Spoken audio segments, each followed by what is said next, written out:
Greetings and welcome to the Sports Card Ripping Teacher President's Day edition. For those of you that may have had the day off, for those of you that are probably working, had maybe no idea that it was even President's Day, and that's okay. I knew I was in deep trouble today when I laid down after lunch and took a little nap. That's why the video is coming at you pretty late today. But it was a good day. Got to do a few things outside. Just got done playing some basketball as well. So let's get into this week's lesson plan. Today, after this, you're going to see a couple videos. One of them will be the last section of a hobby box I had opened. The first 3 videos I made, I think it was like 6 packs each, dusty. Nothing in those, no Acuñas, no Otanis, a couple numbered cards, that was it. An autograph, but nothing special. But the last video I'll show you, because it has my predictions for the 2024 MVPs, the ones you want to save once the Chrome comes out. I know people love those predictions that I make. On Tuesday, I am going to start opening a Topps UK edition box. Open a couple packs, and we'll do that for the next few Tuesdays. Wednesday, we're back to Hobby Wednesday. 1 pack of NFL Certified and 1 pack of Topps Jumbo. Now, I think Thursday will be the Downtown Hunt, because on Friday, I think we're going to do a Fanatics Blaster box from Topps, and it's not supposed to be here until Friday afternoon, maybe Friday evening. So the Friday video is probably going to come to you a little bit late. Maybe in the evening, maybe a dinner video. We'll see, but hopefully there'll be something good in there. All right, class is in session. Now, today is February 19th, but yesterday, the 18th, would have been George Gipp's birthday. That's right, George Gipp. And he actually got into Notre Dame without a high school diploma. He was actually kicked out of school after a couple of years. That's because at Notre Dame, instead of going to classes, he would usually go to the pool halls, play cards, gamble. Found one little story of him betting $500 on Notre Dame to beat Army. And they made it seem like it was pretty customary back then for the players to do a little bit of gambling on the games. As long as it was on your team, it was perfectly fine. And he was Notre Dame's first All-American. He was reinstated into school. I saw various articles, that's one of those things, could be myth. One thing said that Knute Rockne asked if he could take this test. And if he scored well enough on the test, he was back in school.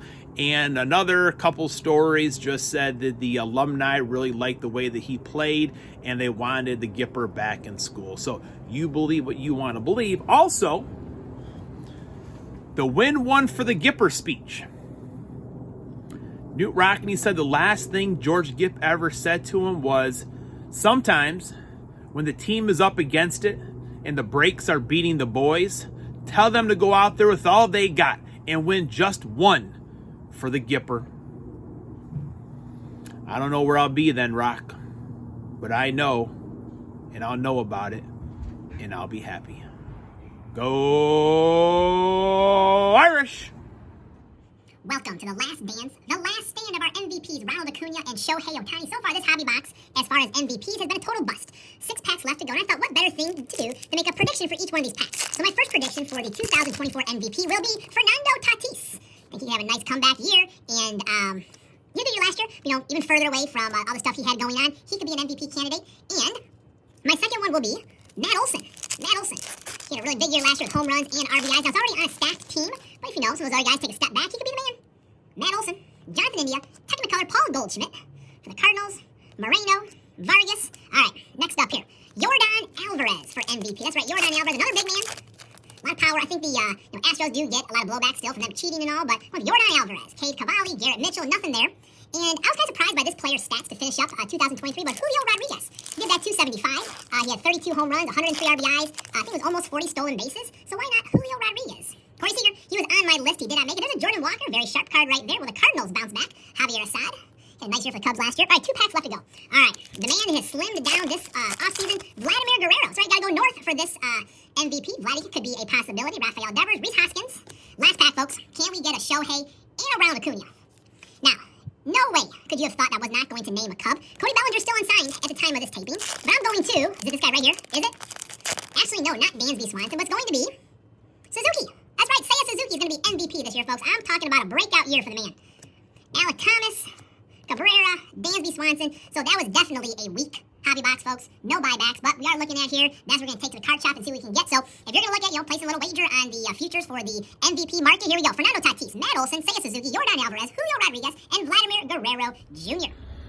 So here we are. We just pulled into Baseline Sports Cards here in Schaumburg, Illinois. It's our first time coming out here, and the reason we're coming out is we have some MVP buybacks to exchange in. I think about 5 days is what we have left, so hopefully we can spend them all here. We got an Acuna numbered out of 350, 2 Sepias, and 3 base. Let's see what we can get. All right, so we're done. Graham just whacked his head getting back into the truck here like it's his first time. So all right, we still have some buybacks left, so we're gonna go to one of the local places in the area to take them. But what do you guys got back there?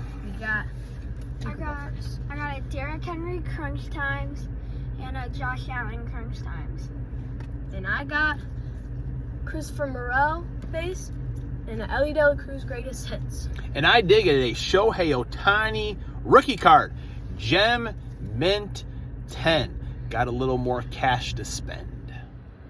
So we got to Mark's card shop here. There's never any parking in Downers Grove, so I always drop them off at the door. I'm gonna go get a coffee real quick and see if we can spend the rest of these MVP bucks. All right, so we finally spent all of our buybacks here at Mark's card shop. Pretty sweet. I got one thing that I always wanted. I told you before, working at Wrigley Field when I first started working, Ron Santo was still alive. He was one of the announcers.